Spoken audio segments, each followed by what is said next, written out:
दोस्तों, राधे राधे। मैं माला प्रजापति हमारे यूट्यूब चैनल में सभी दर्शकों का स्वागत करती हूँ, अभिनंदन करती हूँ। आज मैं एक बहुत ही प्यारा कारवां नाच गीत लेकर आई हूँ। अगर आप सभी को अच्छा लगे तो प्लीज लाइक करना, कमेंट करना और मेरे चैनल को सब्सक्राइब करना। गालिया की गालिया रे घूमे पंखी वलवा, मेरा के नली है साथ रंग बेनिए वाना, मेरा के नली है साथ रंग बेनिए वाना। गालिया की गालिया रे घूमे पंखी वलवा, मेरा के नली है साथ रंग बेनिए वाना, मेरा के नली है साथ रंग बेनिए वाना। भी तेरा से निकले निपातरी तेरी हवाया रे, हमले बसात रंग बेनिए वाना, अरे हमले बसात रंग बेनिए वाना। बेनिया के लैके धान खसनियो सरवाया रे, पड़ी गई न ससुर कई नजरियाना, अरे पड़ी गई न ससुर कई नजरियाना।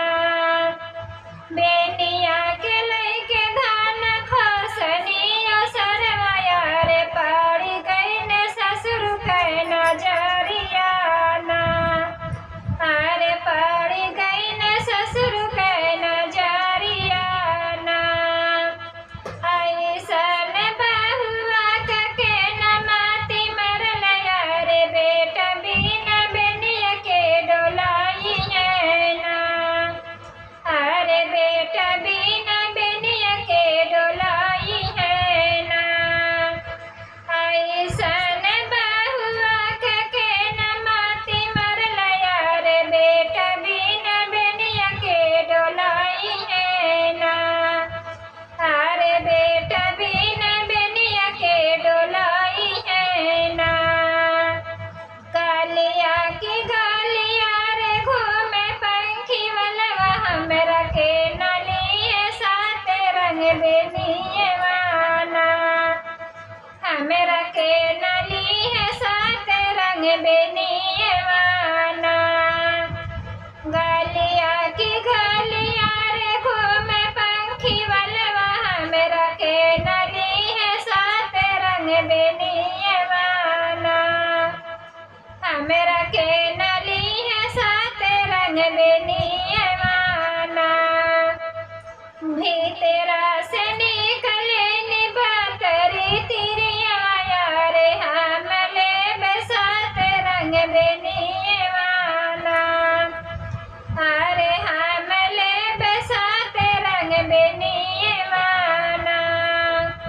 भी तेरा से निकले निपातरी तेरी आया रे, हमले बसात रंग बेनिए वाना, अरे हमले बसात रंग बेनिए वाना।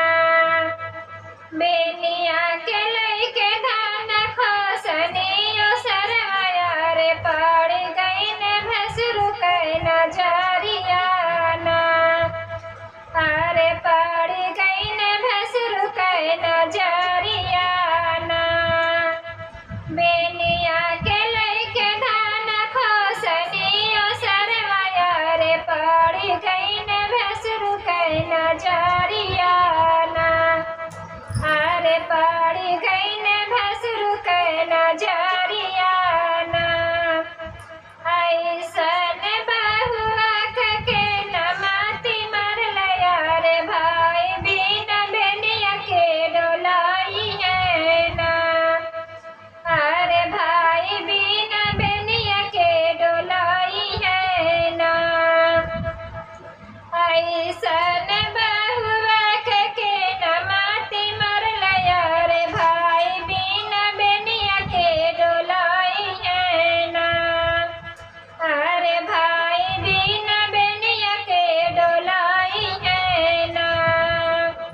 गालिया की गालिया रे घूमे पंखी वलवाया रे, के नली है साथ रंग बेनिए वाना, हमरा के